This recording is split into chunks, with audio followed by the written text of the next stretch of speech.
Hello everyone, एक बार फिर से बहुत बहुत स्वागत है आप सभी का आपके अपने यूट्यूब चैनल द होप। तो देखिए, हम लोग पंवार राजवंश के कुछ क्वेश्चंस कर रहे हैं जो कि आपके आगामी एग्जाम्स में बहुत ही ज़्यादा इंपॉर्टेंट रोल प्ले करने वाले हैं। ठीक है, इसलिए आपको ये क्वेश्चंस ज़रूर देख के जाने।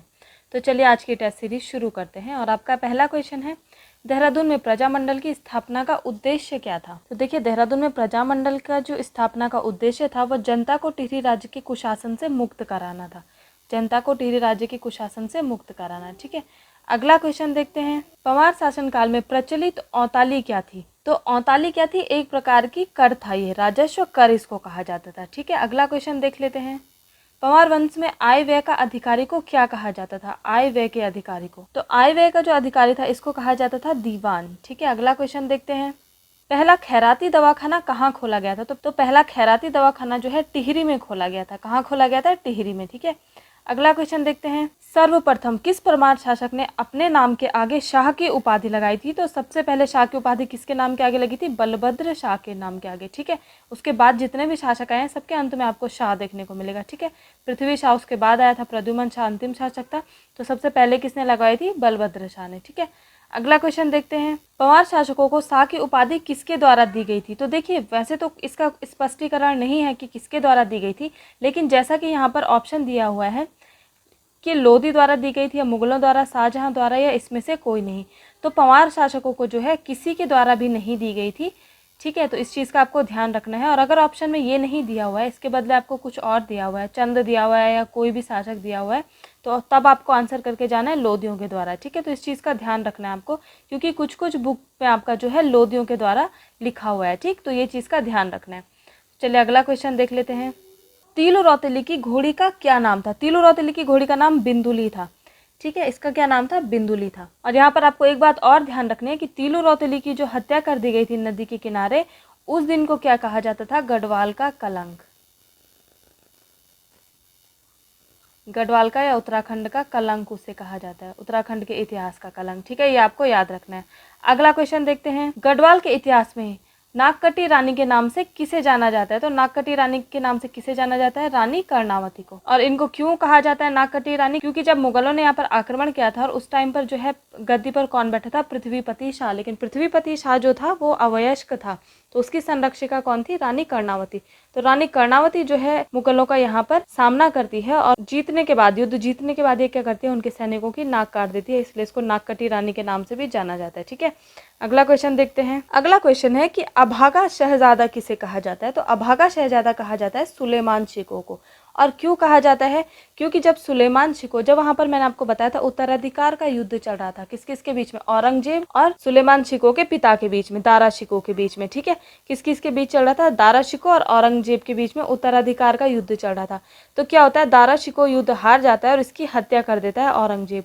तो इस टाइम पर क्या करता है, सुलेमान शिको भागकर पहले तो कुमाऊं में जाता है और उसके बाद गढ़वाल में जाता है, लेकिन बाद में क्या होता है, महिपति शाह इसको जो है औरंगजेब के हवाले कर देता है और औरंगजेब इसकी हत्या कर देता है, इसलिए इसको अभागा शहजादा कहा जाता है। ठीक है, अगला क्वेश्चन देखते हैं, अगला क्वेश्चन है, गढ़वाल इतिहास का सबसे दुखद वर्ष माना जाता है। तो कौन सा माना जाता है सबसे दुखद वर्ष, 1803 को सबसे दुखद वर्ष माना जाता है।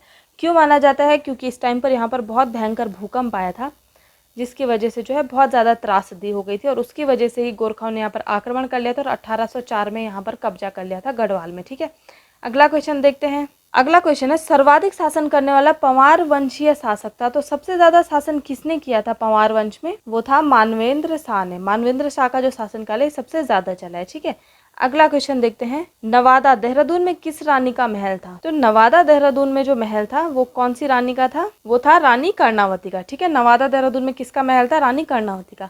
अगला क्वेश्चन देखते हैं, गढ़वाल राज्य की नींव डालने वाला प्रथम राजा कौन था। तो गढ़वाल की नींव किसने रखी थी, अजयपाल ने। ठीक है, इसने उस टाइम कितने गढ़ जीते थे, 52 गढ़ जीते थे और उसके बाद इसने क्या करा था, गढ़वाल का पूरा एकीकरण शुरू किया था, एकीकृत कर दिया था गढ़वाल को। ठीक है, तो एकीकृत का श्रेय किसको जाता है, वो भी अजयपाल को जाता है। अगला क्वेश्चन देखते हैं, श्रीदेव सुमन कब शहीद हुए थे। तो श्रीदेव सुमन जो शहीद हुए थे 24 जुलाई 1944 को हुए थे। कब हुए थे, 24 जुलाई 1944 को। याद रखने हैं ये क्वेश्चंस आपको। ठीक है, अगला क्वेश्चन देखते हैं, अगला क्वेश्चन है, गढ़वाल से जजिया कर समाप्त करने के लिए औरंगजेब के दरबार में किसे भेजा गया था।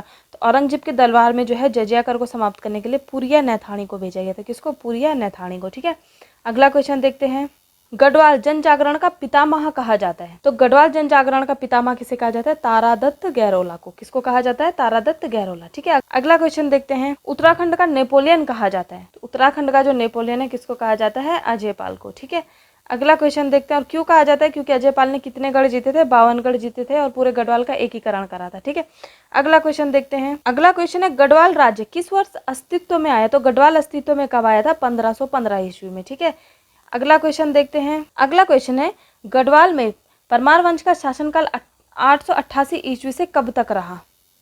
यहाँ पे कब है? ठीक है, गढ़वाल में परमार वंश का शासन 888 ईस्वी से लेकर कब तक रहा?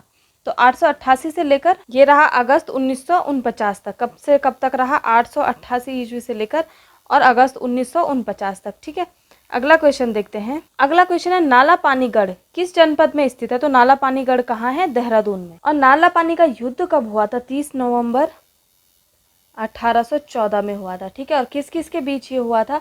अंग्रेजों के बीच और गोरखा के बीच में। ठीक है, ये आपको याद रखना है, अंग्रेज और गोरखा के बीच में नाला पानी का युद्ध हुआ था, जो कि नाला पानीगढ़ कहाँ पर है? देहरादून में है। ठीक है, गोरखा जो अंग्रेज थे उन्होंने सबसे पहले देहरादून में ही आक्रमण किया था। ठीक, तो कब की घटना है? 30 नवंबर 1814 की ये घटना है। ठीक है, बहुत इंपॉर्टेंट है, क्वेश्चन आपसे एग्जाम्स में पूछा जाता है। अगला क्वेश्चन देख लेते हैं। किस गढ़ को गढ़वाल का बारदोली कहा जाता है? तो गढ़वाल का बारदोली किसे कहा जाता है? गुजड़ू गढ़ को। ठीक है, गुजड़ू गढ़ को क्या कहा जाता है? गढ़वाल का बारदोली कहा जाता है। ठीक, अगला क्वेश्चन देखते हैं। अगला क्वेश्चन है, गढ़वाल का हुमायूं किसे कहा जाता है? तो गढ़वाल का हुमायूं किसको कहा जाता है? प्रद्युमन शाह को। ठीक है, याद रखना है आपको। अगला क्वेश्चन देखते हैं आप।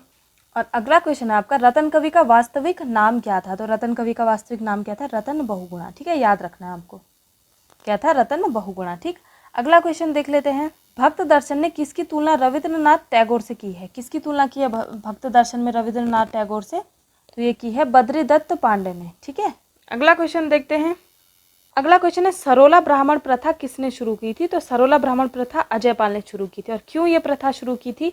क्योंकि वहाँ पर क्या हो रहा था, जो अजयपाल का शासन चल रहा था, इनके सैनिकों के बीच में क्या चल रहा था कि जो उच्च कोटि के ब्राह्मण होते थे वो किसी अन्य से जो है अन्य के हाथ का बना खाना नहीं खाते थे। तो इसलिए अजयपाल ने क्या किया, सरोला ब्राह्मण एक प्रथा निकाल के लाया, जिसमें कि जो सरोला ब्राह्मण थे ये भोजन की व्यवस्था करते थे और इनके हाथ का भोजन सब खाते थे।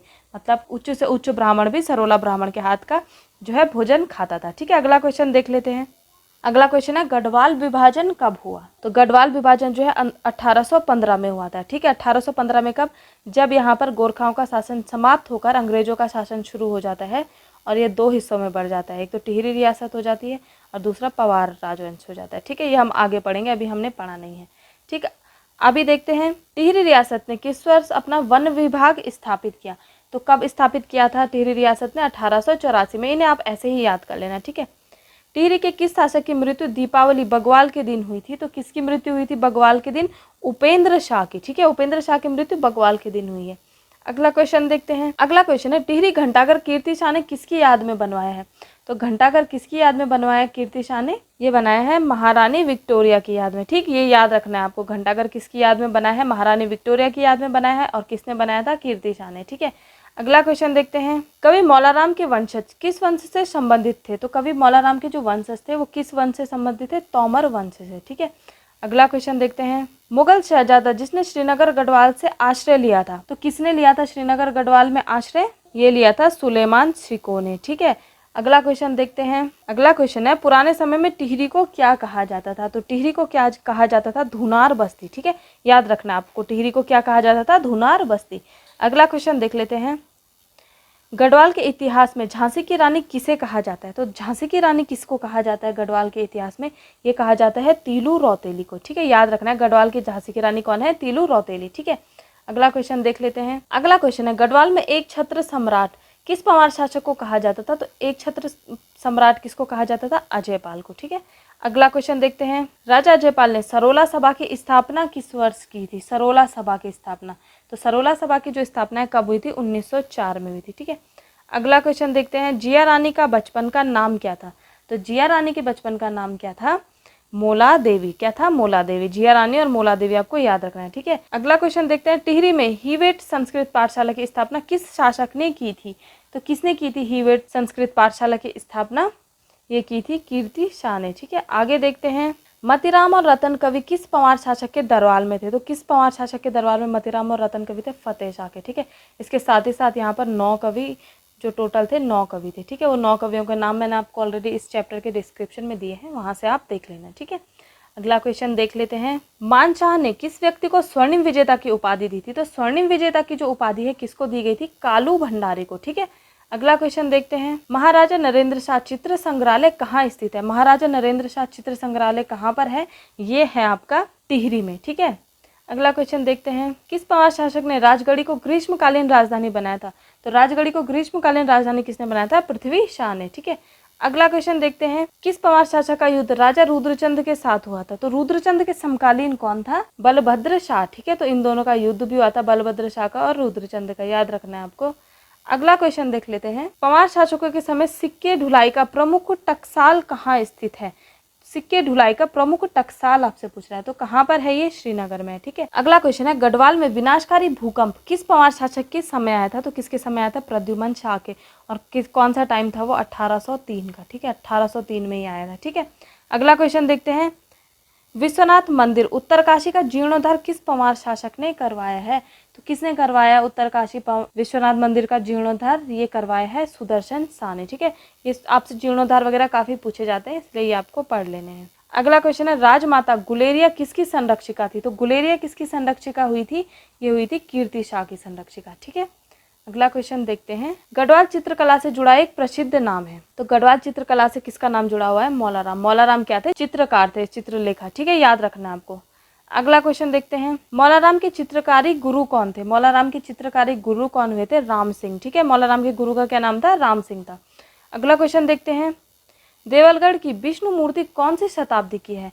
देवलगढ़ की जो विष्णु मूर्ति है ये 11वीं शताब्दी की है। ठीक है, याद रखना है 11वीं शताब्दी की। अगला क्वेश्चन देखते हैं। पंवार शासक में प्रचलित मापन इकाई पाथा समतुल्य था। तो पाथा कितने के समतुल्य था? 2 किलोग्राम के समतुल्य था। अगला क्वेश्चन देखते हैं। पूर्वा देवी किस पंवार शासक का नाम था? पूर्वा देवी किसका नाम था? तो ये अजयपाल का नाम था। ठीक है, अगला क्वेश्चन देख लेते हैं।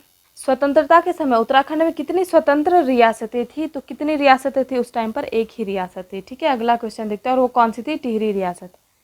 कौन सी थी? टिहरी रियासत। ठीक है, याद रखना है आपको। अगला क्वेश्चन देख लेते हैं। पंवार शासनकाल का सबसे प्राचीन ताम्रपत्र किस शासक का था? ठीक है, तो सबसे प्राचीन जो ताम्रपत्र था ये किसका था? जगतपाल का। ठीक है, अगला क्वेश्चन है। पंवार वंश का चाणक्य किसे कहा जाता है? तो पंवार वंश का जो चाणक्य है ये किसको कहा जाता है? ये कहा जाता है शिव प्रसाद डबरयाल को। ठीक है, किसको कहा जाता है? शिव प्रसाद डबराल को। अगला क्वेश्चन देख लेते हैं। चित्रकला की गढ़वाल शैली का प्रयोग किस मुगल शासक के काल में हुआ था? ठीक है, तो किस मुगल शासक के काल में ये हुआ था? ये हुआ था जहांगीर के काल में। ठीक है, अगला क्वेश्चन देखते हैं। गोपेश्वर के त्रिशूल पर अंकित 1268 ईस्वी में किस शासक की विजयों का वर्णन किया गया है? ठीक है, तो किसका वर्णन किया गया गोपेश्वर के त्रिशूल में? तो अशोक चल का किया गया। अशोक चल कहाँ का सम्राट था? ये था आपका नेपाल का सम्राट। ठीक है, जो चल्ल थे ये सारे चल्ल नामांत कहाँ से थे? या नेपाल से थे। ठीक है, अगला क्वेश्चन देख लेते हैं। अगला क्वेश्चन है। रोटी सूची की प्रथा किसने शुरू की थी? तो रोटी सूची की जो प्रथा है ये महिपति शाह ने शुरू करवाई थी। ठीक है, तो क्वेश्चन उम्मीद करती हूँ आप लोगों को पसंद आए होंगे और आपके लिए इन्फॉर्मेटिव होंगे। तो इसी तरीके की वीडियोस के लिए आप मेरे चैनल पर बने रहें और साथ के साथ रिवाइज करते चलें इन क्वेश्चंस को। ठीक है, और अगर आपको कहीं पर नहीं समझ में आता है तो क्लासेस मेरी जो पंवार राजवंश की मैंने कंप्लीट कर ली हैं, आप वहाँ पर डिटेल में जाकर वीडियो ज़रूर देख लीजिए, ताकि आप जो है रिलेटेड करके जहाँ पर नहीं भी आपको समझ में आता है तो आप कोरिलेट करके आंसर कर सकते हैं और आपका आंसर सही जाएगा। ठीक है, तो डिटेल में आपको पता होना भी ज़रूरी होता है। तो मिलते हैं फिर नेक्स्ट वीडियो में, तब तक के लिए धन्यवाद।